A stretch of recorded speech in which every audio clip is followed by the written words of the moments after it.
Ella was a quiet soul who had always found comfort in the little things: a warm cup of tea in the morning, the sound of raindrops tapping against the window, and the way the light flickered through the trees in her garden. But beneath her calm demeanor, Ella carried a deep ache that few knew about. Years ago, she had lost someone she loved deeply. Her older brother, Noah, had been the light of her life, always there with a joke, a reassuring hug, or a shoulder to lean on. They had grown up together, inseparable, until one fateful night when an accident took Noah away. Ella was left in a world that seemed unbearably empty, a place where the colors felt dull, and the sounds hollow. For years, she struggled with grief. She couldn't bring herself to look at his photos, let alone speak his name. The pain was too raw, too overwhelming. And in that silence, Ella began to question everything: life, fate, and why things happened the way they did. One cold winter's evening, while walking alone through the park near her home, Ella noticed a small group gathered around a bench. She approached slowly, curious, and found an elderly man sitting there, feeding pigeons with a gentle smile on his face. His eyes, though aged, were kind and filled with a quiet wisdom that drew Ella in.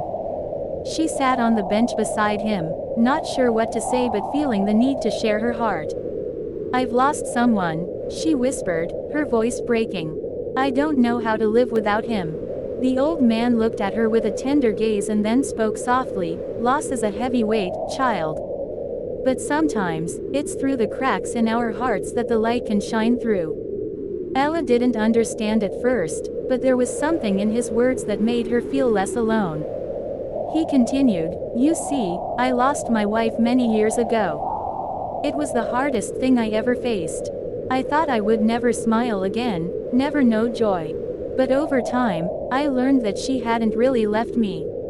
She was still in the way the sun rose every morning, in the sound of the wind in the trees, in the way my heart still beat for her.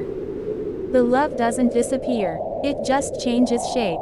Ella sat in silence, the words settling deep inside her. The old man smiled again, as though he could see the weight lifting just a little. "I know it's hard to believe," he said, "but everything happens for a reason.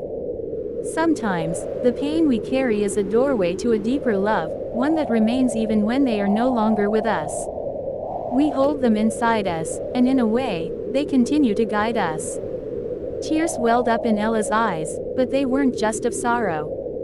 There was a sense of peace that began to settle over her, a quiet understanding that, perhaps, her brother's presence was still with her in ways she hadn't recognized.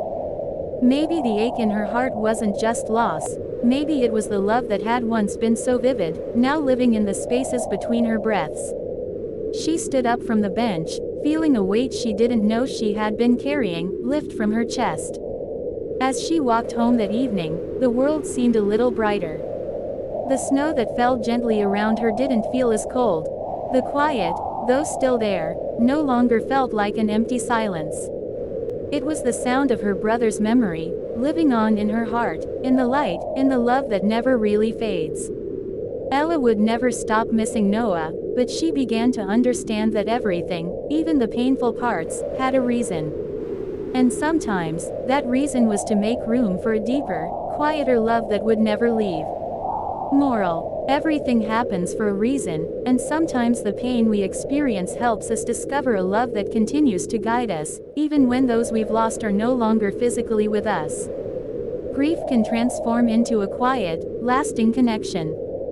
If you enjoyed this story, don't forget to like, share, and subscribe. Comment your thoughts below, we'd love to hear from you.